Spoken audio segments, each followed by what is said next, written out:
In this video, we'll be breaking down the biggest what-if theories in One Piece. Let's get started with our first one. Episode 483 of Season 14, Looking for the Answer Fire Fist Ace Dies on the Battlefield, gave us one of the most heartbreaking moments in anime. But what if things went differently? What if Luffy was the one who died instead of Ace? We all know how the original scene plays out. Ace gets freed from his execution, they're almost home free, but then Akainu starts talking trash about Whitebeard. Ace can't handle the disrespect, turns around to fight, and gets a magma fist through his chest. He dies in Luffy's arms after thanking everyone for loving him. But let's say Akainu targets Luffy instead. Maybe he threatens to hunt down the Straw Hat crew after the war, or makes some comment about how weak Luffy is compared to his brother. We know Luffy can't ignore threats to his friends. This is the same guy who declared war on the world government for Robin. So, Luffy charges at Akainu without thinking, just like he always does. Ace sees what's happening and jumps in to protect his little brother. But this time, he's not fast enough to take the full hit. Luffy still gets caught by the magma attack and ends up dying in Ace's arms instead. The scene would be completely different. Instead of Ace questioning whether he deserved to live, Luffy's final words would probably be about his crew and his dream.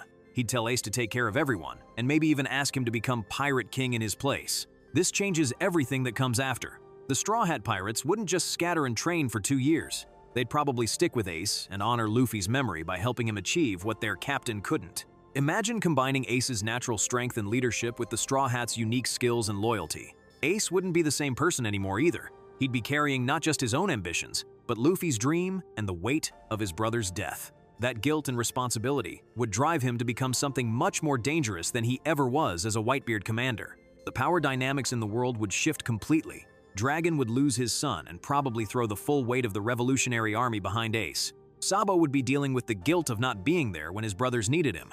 Garp might even leave the Marines after watching his grandson die. Shanks would feel responsible too. He's the one who inspired Luffy to become a pirate in the first place, so Luffy's death would probably push him to take a more active role in the world. No more sitting back and watching, he'd want justice for the kid he believed in. The other emperors would have to deal with this new threat. Big Mom and Kaido wouldn't just be facing another rookie crew anymore. They'd be up against someone with Ace's power, the Straw Hat's determination, and nothing left to lose. Ace's fighting style would evolve too. He'd probably adopt some of Luffy's reckless courage and his ability to inspire others. His flames would burn with a different kind of intensity, not just anger, but purpose. Every fight would be for Luffy's memory. The journey to become Pirate King would be completely different. Instead of Luffy's adventure filled with laughter and friendship, it would be Ace's darker quest for redemption. He'd be trying to prove that his brother's sacrifice meant something and that Luffy's dream was worth dying for. Each member of the Straw Hat crew would bring something unique to this new dynamic. Zoro's loyalty would transfer to Ace, but he'd always fight with Luffy's spirit in mind. Sanji would cook not just for the crew, but in memory of the captain who brought them all together. Nami would navigate toward the One Piece, because that's what Luffy asked her to do. The crew dynamics would be fascinating to watch develop. Chopper would probably become Ace's doctor, but he'd always remember how Luffy taught him that even monsters can have friends. Robin would see Ace as another person the world government tried to destroy, creating a bond over their shared hatred of the system. Usopp would tell stories about Luffy's bravery to keep his memory alive, while Frankie would build ships worthy of carrying on the Straw Hat legacy. Brook's role would be particularly meaningful in this timeline.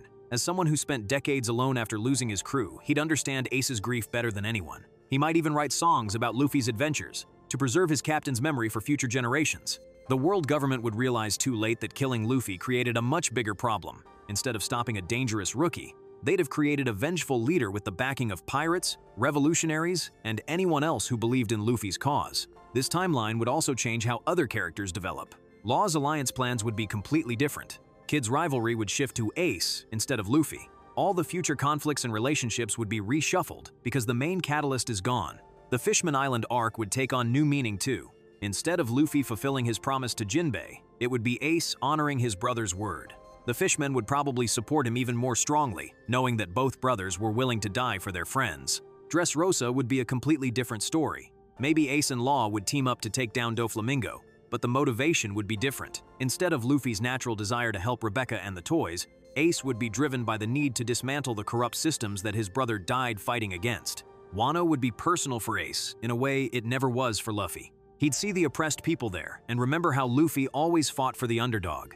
The battle against Kaido wouldn't just be about opening Wano's borders. It would be about proving that the strong should protect the weak, just like Luffy always believed. The final battle for the One Piece wouldn't just be about freedom and dreams. It would be about honoring the memory of someone who died believing in those ideals. Ace becoming Pirate King would be his way of proving that Luffy's life and death had meaning. When Ace finally reaches Laugh Tale and discovers the truth about the One Piece, he'd probably break down crying, not just because of what he learned, but because Luffy wasn't there to share the moment with him. The treasure would feel incomplete without his little brother's laughter echoing through the island. This version of the story would be darker and more intense, but it would also show how one person's sacrifice can inspire others to carry on their will. That's what makes this theory so compelling. It's about how that change ripples through everything that comes after. That's how the story shifts if Ace lived instead. Now, let's turn to our next theory. What if the most important moment in One Piece never happened? What if Luffy stayed a normal kid instead of becoming a rubber man? This theory flips the entire series on its head by removing the one thing that made Luffy special from day one. Episode 4 of Season 1, Luffy's Past, the red-haired Shanks appears, shows us exactly how Luffy got his powers. He's hanging out with Shanks and his crew at the bar in Fuchsia Village when some mountain bandits show up and cause trouble. After they leave, Luffy finds the Gum Gum Devil Fruit in a chest and just starts munching on it like it's a snack. Shanks tries to stop him, but it's too late. Luffy's body becomes rubber and he can never swim again. But what if Shanks had actually been paying attention? What if he locked that fruit away properly, or just told the kid to keep his hands off his stuff? Without eating that devil fruit, Luffy's entire story becomes something completely different. The most obvious change is that Luffy can swim. Sounds simple, but think about how many times being a devil fruit user almost killed him. He wouldn't have to worry about falling into the ocean during fights, and he could actually help his crew with underwater stuff instead of being dead weight who needs saving. But here's the real problem without rubber powers. How does Luffy even become strong enough to survive as a pirate? His whole fighting style is built around stretching his body to throw massive punches. Take that away, and he's just some regular kid with big dreams, and no way to achieve them. The early East Blue battles would be totally different. Against Alvida, Luffy couldn't stretch his arm back for that knockout punch. He'd probably have to grab a stick or something and hope for the best. The guy who ended that fight in seconds might actually struggle against a basic pirate captain. Buggy becomes way scarier without Luffy's natural advantages. Rubber doesn't conduct electricity, and blades don't cut it easily, so Luffy had built-in protection against Buggy's crew. Without that immunity, those circus freaks with their knives and cannons would actually be dangerous. Captain Kuro would probably kill Luffy straight up. Kuro's crazy fast with those razor claws, and normal human skin doesn't bounce back from cuts like rubber does. Luffy might not even make it past Syrup Village, which means no Usopp and no going merry. Don Krieg's whole armored setup becomes a nightmare scenario. The guy's basically a walking weapons factory, and without rubber durability, every hit would do serious damage. Luffy would have to completely change his approach, maybe use actual strategy instead of just charging in head first. Then, there's Arlong, who might be impossible to beat. That fishman's strength is already overwhelming, and his bite attacks would be lethal against regular human flesh. If Luffy can't win that fight, Nami never really joins the crew, and the whole dynamic falls apart. Without his signature powers, Luffy would need some other way to fight. Maybe he'd hunt for a different devil fruit, or focus on learning haki way earlier. He might pick up swordsmanship like Zoro, or become a marksman. Hell, maybe he'd actually use his brain for once and become a strategic fighter. The crew would be different too. Zoro might end up as the unofficial leader since he'd be the strongest. Sanji, being able to swim, wouldn't be as unique since Luffy could help with water rescues. The whole power balance shifts when your captain isn't an unstoppable rubber tank. Luffy's personality would probably change as well. A lot of his reckless confidence comes from knowing his body can take hits that would kill normal people. Without that safety net, he might actually think before jumping into danger. Imagine that, a Luffy who plans ahead. The big question is whether he'd even survive long enough to reach the Grand Line. The East Blue is supposed to be the weakest sea, but Luffy barely made it through several fights, even with his powers. Without them, his adventure might end before it really starts, but maybe losing his rubber abilities would force him to become better in other ways. Instead of relying on brute force, he'd have to outsmart enemies and inspire his crew through pure charisma. He might actually develop into a more well-rounded captain. The Straw Hat would still mean everything to him because of Shanks, but that whole "I'm gonna be Pirate King" declaration might sound pretty hollow coming from a powerless kid. He'd need to prove himself through actions instead of just throwing big punches. This timeline changes how he affects other people too. A lot of characters join Luffy because they're blown away by his incredible abilities and fearless fighting. Without Devil Fruit powers, he'd have to win people over through different means, maybe just being genuinely good person or having an unshakable moral code. His connection to Dragon might become way more important. If Luffy can't rely on special powers, maybe his revolutionary father would actually train him properly, instead of just letting him figure things out. The kid might learn advanced combat techniques or guerrilla warfare tactics. Shanks would probably play a bigger role too. If he still has that Gum Gum fruit, he might eat it himself or give it to someone more responsible. Or maybe he'd feel guilty about not training Luffy better before letting him become a pirate. Without rubber powers defining him, Luffy might discover other hidden talents. Maybe he's naturally good at navigation like Nami, or has cooking skills like Sanji. His whole identity would be built around completely different strengths. The Marines would react differently as well. A lot of Luffy's bounty increases come from showing off crazy devil fruit abilities. Without them, he might fly under the radar longer, or the world government might underestimate him until he's already too dangerous to stop. The Revolutionary Army angle gets more interesting too. Dragon might actually acknowledge his son and provide support if Luffy's struggling without powers. The whole family dynamic could develop differently if Luffy needs help, instead of just bulldozing through every obstacle. Ace and Sabo's relationships with Luffy would change as well. In their childhood, Luffy was always the weakest of the three brothers. Without devil fruit powers, he might stay that way permanently. Ace might feel more protective, and Sabo might try to recruit Luffy into the revolutionaries instead of letting him go off on his own. The training with Rayleigh becomes crucial in this timeline. Instead of just learning to control his existing powers better, Luffy would need to develop entirely new fighting skills. Those 2 years might be spent learning advanced Haki techniques, weapon combat, or tactical planning. When he finally reunites with his crew, they might not even recognize him. Instead of the rubber-powered goofball they remember, they'd meet a more serious, strategically minded captain who's learned to fight with his brain instead of just his fists. This version of Luffy would face the harsh reality that most pirates deal with being outmatched by stronger opponents, with no special abilities to fall back on. Every victory would be earned through skill, strategy, and determination, rather than just having the right power set.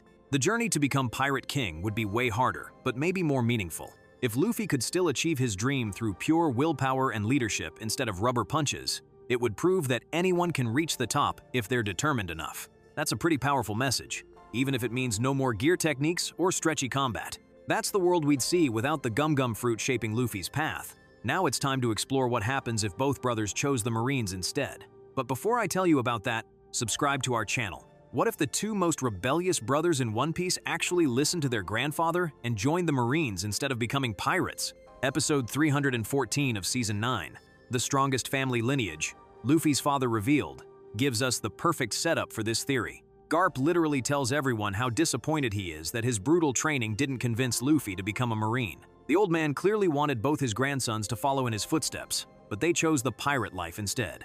After all those years of getting thrown into jungles and beaten up by his grandfather, Luffy finally breaks and decides maybe being a Marine isn't so bad. And Ace, seeing his little brother make that choice, decides to follow along to keep him out of trouble.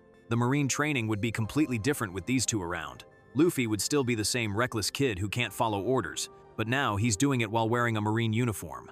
He'd probably get in trouble every day for questioning stupid rules or helping people the wrong way. Ace would be the more serious one, but he'd have the same problem: he can't stand injustice. So when they see Marines doing corrupt stuff or following orders that hurt innocent people, both brothers would speak up. That's just who they are. Their first real mission would probably be a disaster, sending these two to arrest some small-time pirates, but the criminals turn out to be people stealing food for their starving village. Luffy would immediately switch sides, and Ace would back him up. Their commanding officer would lose his mind. But here's where it gets interesting. They'd start attracting other Marines who think the same way. Koby and Helmeppo are already shown training under Garp in this episode, so they'd probably become Luffy's first followers. Then you'd get other young Marines who joined to help people but got disillusioned with the corruption. The world government would hate this. Two grandsons of the Marine hero causing trouble from inside the system would be their worst nightmare. They can't easily arrest them because of Garp's reputation, but they can't let them keep disrupting operations either. Luffy would probably get promoted by accident. He'd do something completely reckless that somehow saves a bunch of people, and the higher-ups would have to give him a medal to save face. Then he'd use that new rank to cause even more problems. Ace would be the strategic one. He'd work his way up the ranks properly while secretly building a network of reform-minded Marines. By the time anyone realizes what he's doing, half the younger generation would be loyal to him instead of the corrupt system. The dynamic with Dragon becomes fascinating in this timeline. Instead of being a revolutionary fighting against the government, he might actually reach out to his sons and try to coordinate their efforts. The Marines trying to reform from within, the Revolutionary Army attacking from outside. That's a pincer movement the world government can't handle. Their relationship with pirates would be complicated. Luffy still can't ignore people who need help, so he'd probably let good pirates go while focusing on the actually dangerous ones. His crew would be other Marines, but they'd operate more like the Straw Hats than a typical military unit. Shanks would be proud but confused. The kid he inspired to become a pirate is now a Marine, but he's still fighting for freedom and helping people. Their eventual meeting would be awkward. Do they fight because they're technically enemies, or team up because they want the same things? The Seven Warlord system would probably collapse faster. Luffy would take one look at the government working with pirates and lose his mind. He'd probably try to arrest Crocodile, Doflamingo, and the others, regardless of their official status. Marine training would actually make both brothers stronger in different ways. Luffy would learn actual combat techniques instead of just relying on his rubber powers. Ace would get access to better hockey training, and maybe even learn some of Garp's advanced techniques. The corruption in the Marines would get exposed much faster with these two stirring up trouble. Every time they encounter injustice, they'd make noise about it. Eventually, the media would start paying attention, and public opinion would shift. Other Marine families would get involved too. Smoker would probably end up mentoring them since he already hates the corrupt system. Tashigi would join their cause. Even some of the vice admirals who still have consciences might start supporting them. The Celestial Dragons would become their biggest enemies. The moment Luffy sees how those world nobles treat people, he'd probably punch one in the face just like in the original timeline. But now he's doing it as a Marine, which makes it even more scandalous. Garp would be torn between pride and frustration. His grandsons finally became Marines like he wanted, but they're causing even more trouble than when they were pirates. At least as pirates, their rebellion was expected. The eventual confrontation with the world government would be epic. Instead of pirates declaring war, it would be Marines rebelling against their own leadership. The symbolism of the Marine flag being used to fight for justice against corruption would be powerful. Ace's connection to Roger would still cause problems. The government would eventually try to use his bloodline against him, but now he's got Marine allies who would defend him. The political fallout would be massive. The whole East Blue would change too. Instead of Luffy gathering a pirate crew, he'd be recruiting idealistic Marines. Zoro might join as a Marine swordsman hunting corrupt officers instead of pirates. Nami could work as a Marine navigator while still pursuing her dream of mapping the world. Sanji's situation gets interesting. Maybe he becomes a Marine cook, but still maintains his principles about feeding anyone who's hungry, even if they're pirates. Usopp could join as a Marine sniper, finally getting the courage boost he needs from official training. The Grand Line missions would be completely different. Instead of being wanted criminals, they'd have official authority to investigate corrupt Marine bases and expose injustice. But they'd also be constrained by military hierarchy and bureaucracy. Their battles against the Shichibukai would have political consequences. Taking down Crocodile as Marines would expose how the government was willing to let Alabasta burn for their convenience. Defeating Doflamingo would reveal the Celestial Dragon connection that the world government wanted to hide.